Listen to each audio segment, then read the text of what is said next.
Welcome to WTF, the other F word podcast with Doctora Leslie Sotomayor II. and Dr. Katy Ballard. Well, we want to welcome all of everyone and friends, and we're so glad you're here. Anyway, this is going to be our first episode of WTF, the other F word podcast. And we want to begin by introducing ourselves and sharing a little bit about what this space is and why we felt called to create it. Doctora Leslie C. Sotomayor the second, because my mom is the first, and Dr. Oh, sorry. Okay. And Dr. Katy Ballard. We are super excited about this. And this podcast grows out of the conversations that we've been having with each other for years about teaching, learning, identity, care, resistance, and the many ways we show up in our work and in our communities and in our relationships. Very much in our relationship. So, at its heart, this podcast is going to be about making room for honest and sometimes difficult conversations. It's about the things that we carry with us, the questions we keep returning to, and the experiences that shape how we move through the world as educators, as researchers, and human beings, and so much more. Mothers and makers and friends and family. And so we wanted this to be a space that feels thoughtful and real and maybe even a little bit unruly. Some laughs and some tears and just to be here for each other. Absolutely. We also are thinking about this space very intentionally as a space for femtorship.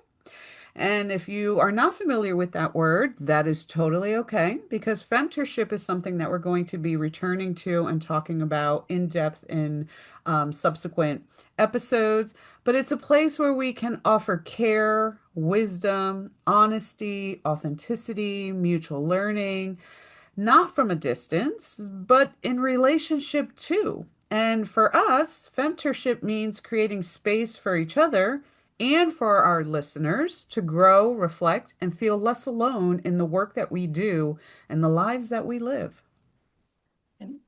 And in future episodes of this podcast, we'll be talking, sorry, about the ideas and tensions that live at the intersections of feminism, community, and care, and sharing stories, reflections, and conversations that matter to us, and we hope matter to you, our listeners. And we'll be bringing others in with us to share. And so, yeah, creating again that space where we can talk about difficult, beautiful connections in our lives. So, this first episode is really just an invitation. It's an invitation for you to get to know us and hopefully for you to listen in and also join us. And we want to listen, hear from you all as we build and are on this journey of life together. We're really glad that you're here. Yes. And coming up with the term for the podcast, we had some fun talking about names and titles. So, what is WTF, the other F word, and why did we use that title? Yeah. So, if anyone knows us, Katie and I are really terrible at coming up with titles. We're so bad. We're so bad. We have curated art exhibits together. We have created art together. We have done conferences and published work together. And by far, the hardest thing about all of those things is coming up with a title. Yes. So when this was incubating and we were trying to figure out, all right, what do we call this? Right? We were having a really hard time with it. But we eventually, what felt like eons, came up with the name WTF, the other F word. And so we wanted to riff off of WTF, right? What the fuck? And we wanted to riff on that through a feminist perspective, right? And thinking about how many F words can you think of, right? Yeah, we had so much fun sitting on your porch going, family, friends, fellatio. I think fellatio came up, sorry.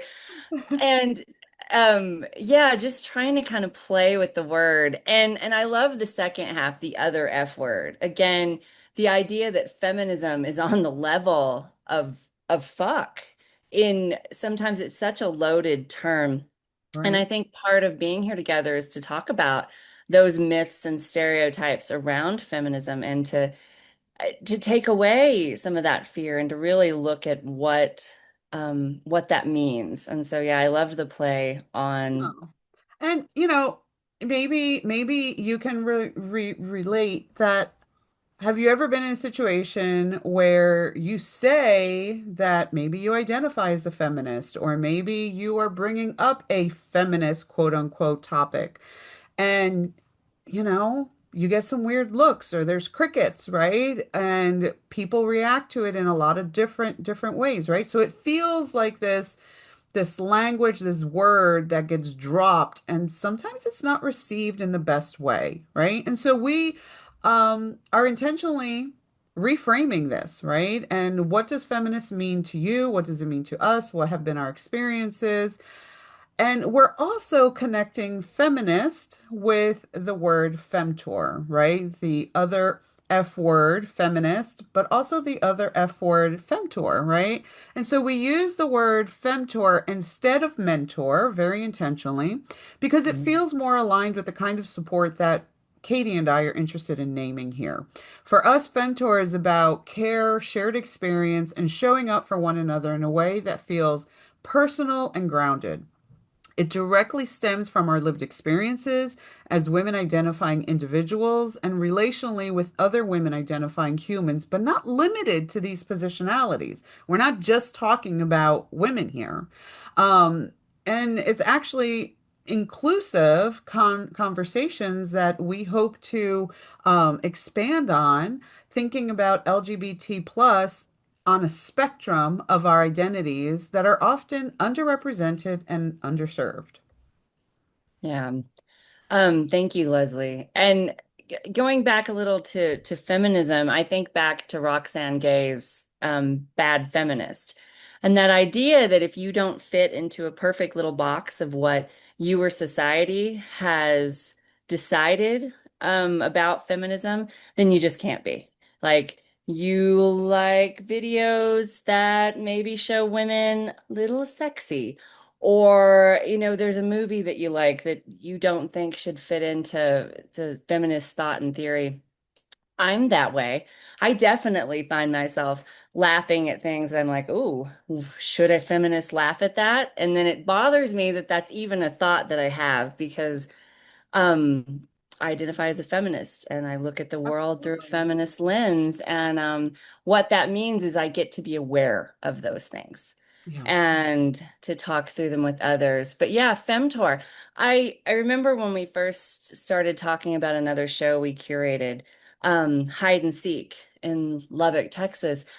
It I realized that Leslie was very much a femtor to me. I had been away from academia in the sense of writing and publishing, and she was definitely a femtor Hmm. for me in Yeah, my and we'll be life. unpacking like how we define that relationally, right? And who are our femtors, right? What lineage are we talking about here? Who are these people, right? What do they look like? What do they act like? So we're going to be unpacking that in this podcast as one of the core subjects. Um, so we thought next, maybe in getting to know each other, right? We could say a little bit about who we are. So, Katy, do you want to kick us off? Like, introduce yourself. What are the words that are descriptive of Katy? Thank you. Well, we've introduced ourselves as doctors, and I think we did that intentionally with the idea to share that we have been through a lot to get to where we are. I identify as a queer artist, activist, educator, academic, and mother. I have a 21-year-old in college. I'm a wife, and a baker. Oh, that was another thing. Leslie and I have baked Yes. together a few times. Um, but I come from Texas, a pretty conservative part of the country. And as I went through my academic journey, I ended up at a university getting my PhD in fine arts. And my original goal was to focus on rethinking museum education. And my brother and I and my sister-in-law were all photographers and did a series of photographs on drag culture in Lubbock, Texas, because of a friend of mine and conversation over drag culture. So I ended up doing my dissertation, Queens of the South Plains, collected oral histories of drag performers in Lubbock, Texas. And it really just changed everything about my work and the direction of my research, my teaching. So I ended up taking a lot of women and gender studies courses. And when I got there, I was like, wow, other people who see the world the way I do, questioning who's represented in media, who isn't, our visual culture, who's written about. And I also was focusing on art history and wondering where are the female artists or anybody of underserved and underrepresented identities in the art world. And then I ended up in Taos, New Mexico, helping run Taos Pride and reconnected with Leslie and started getting more into academic work. And 3 years ago, we had an idea to do this, and here we are, finally making it happen. Absolutely. Absolutely. Um, so my words would be definitely right, PhD. I did my PhDs. I did a dual in art education and women's gender and sexuality studies, with a focus on Latino, Latina, and Latinx studies, and really thinking about not only underrepresented demographics of Chicana and Latina populations in the United States, but also understanding a zoomed out view of diaspora and connection to Latin America and the Caribbean, and then my own ancestry and heritage, right? And my own history that I didn't know until much later in life, in a lot of ways. And so that's a really big part of my identity, that is intersected with being an artist, being a curator, being a mother, being a caregiver, being a friend, right? So, and these intersecting identities are constantly in flux. They're fluid, they flow, right? And I might identify as a researcher, a scholar, at that might be dominant in some times in my life, but it's not always like that, right? And um, so I'm really thinking about how our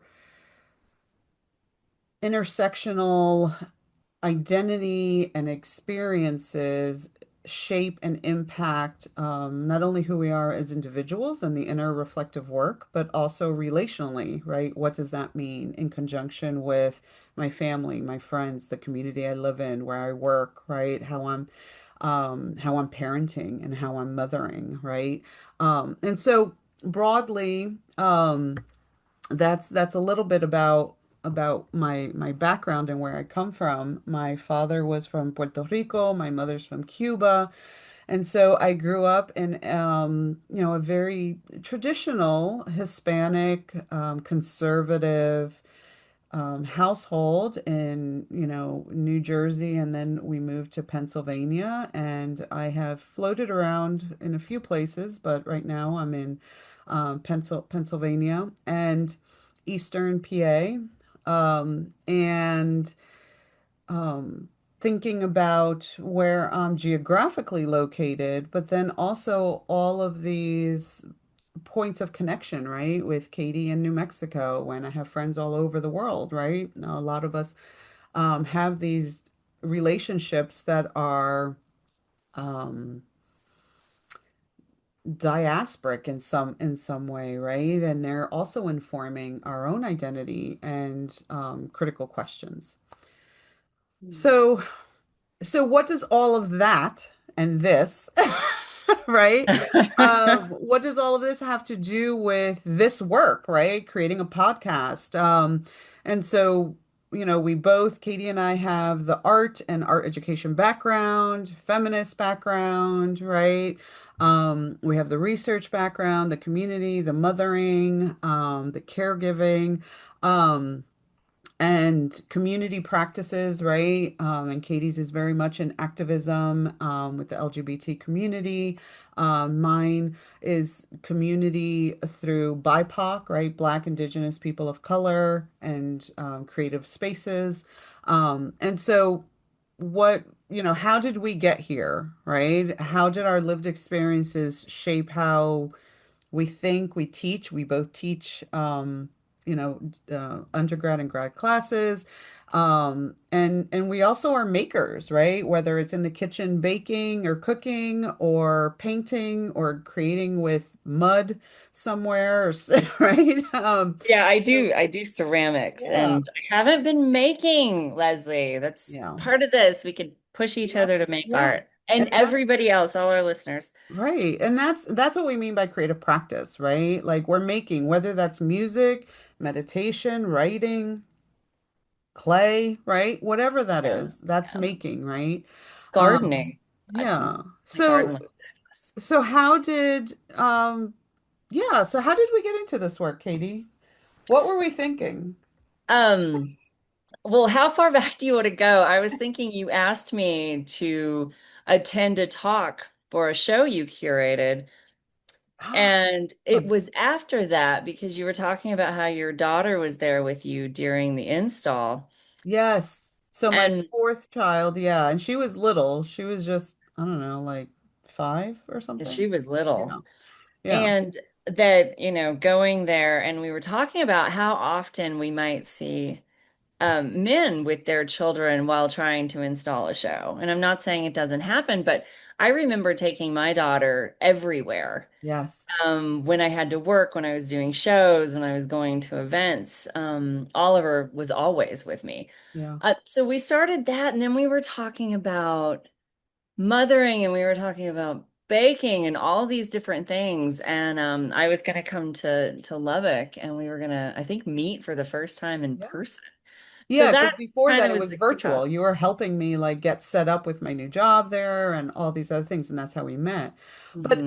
But one of the things that sticks out from that conversation in the gallery space that you moderated with the artist at the art exhibit was that there is this very real feeling that I have always experienced, and Katie was able to like highlight and say, yeah, I know exactly how you feel because I have felt it too, of when you're an artist, there is this unspoken expectation and assumption that there are no children in sight attached to the artist, Right. right? And so I didn't have that option, right? Like I am a single mother, right? So my daughter is with me.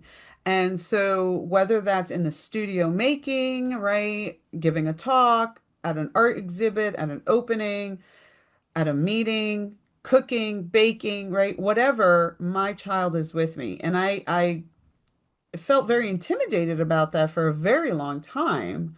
I have 4 children, and I came to a point where it was like, you know what? Fuck this. This is who I am.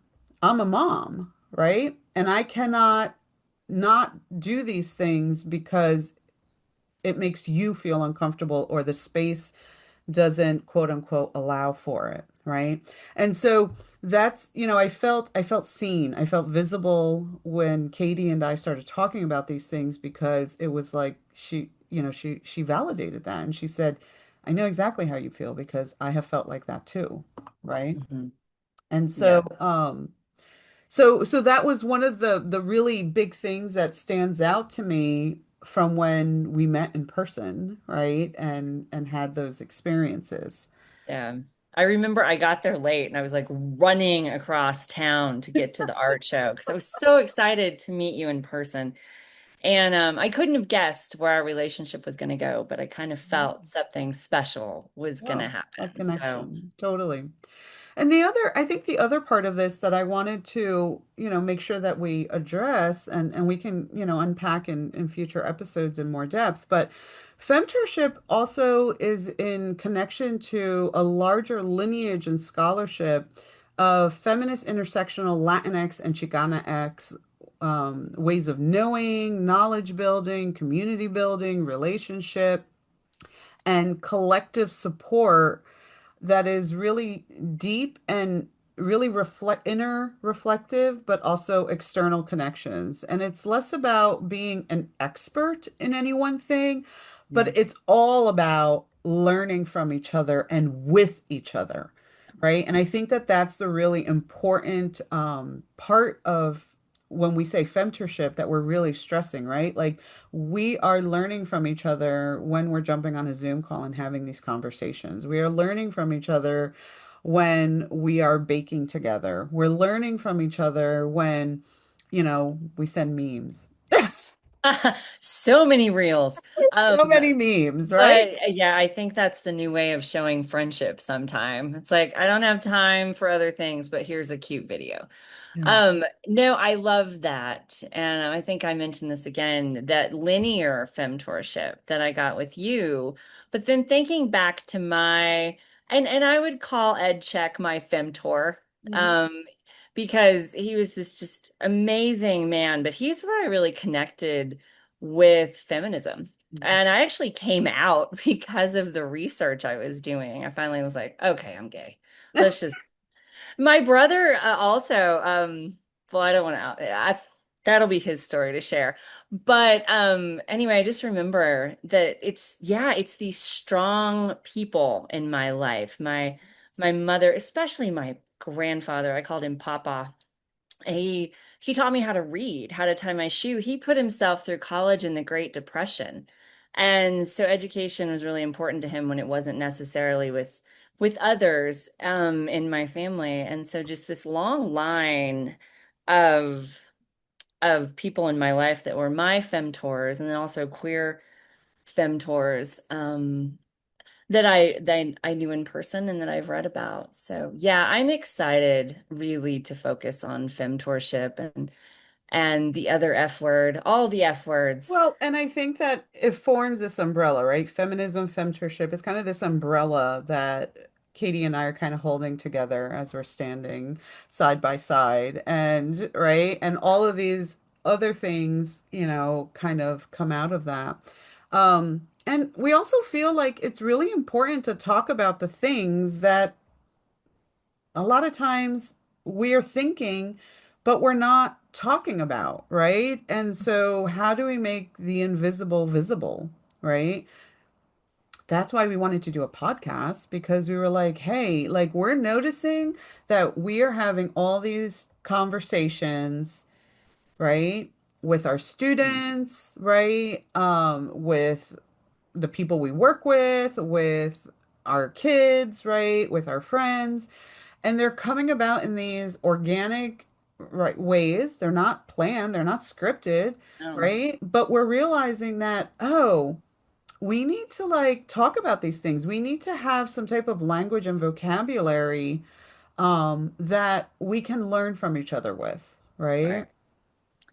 And yeah, those organic moments, coming back from an art show in Fort Garland, and I'm in the car with three women, two in their 70s, and they're talking about their experience growing up and being moms and having partners that expected them to fill up their water glass and asking questions of me. And then I, of course, am asking questions of them. And it's that consciousness raising where you're sitting with other people asking these same questions. And when Leslie and I we put together a little bit of a survey to ask people, what they're interested in when it comes to feminism, femtorship, community was one of the top reasons that people would be interested in learning about this. And that really struck me because I didn't necessarily think that that's where people were going, but it shows how much people need these connections. Um, Absolutely. Yeah. And why, we're doing this, we're starting this, launching this in 2026. And, you know, Katie and I are both affiliated with different institutions, Mm. right? We're affiliated with education in the United States of America in different ways. And why is it important for us to talk about this, to have these conversations when, right, a lot of it is that we're being challenged not to have these conversations, right? Um, Yeah, but we feel it's important to have more spaces, not taking them away. right. And I guess that's that part of the community. I've been teaching women and gender studies, intro, intersectional feminism. Our class with the great title, what is it? Guerrilla Girls to RuPaul, the Politics of Feminist Art. Hmm. And we were really allowed, and I shouldn't say allowed, we pushed to teach Hmm. classes that brought up these subjects. And, students, they end up getting minors in WGS and they just share how powerful these courses were. And now universities are actively banning women in gender studies. They're getting rid of programs that are 45 years old. Yeah. Um, and, we need to fight there in academia, but also get back to taking feminism out of academia and taking it back into the community where it began.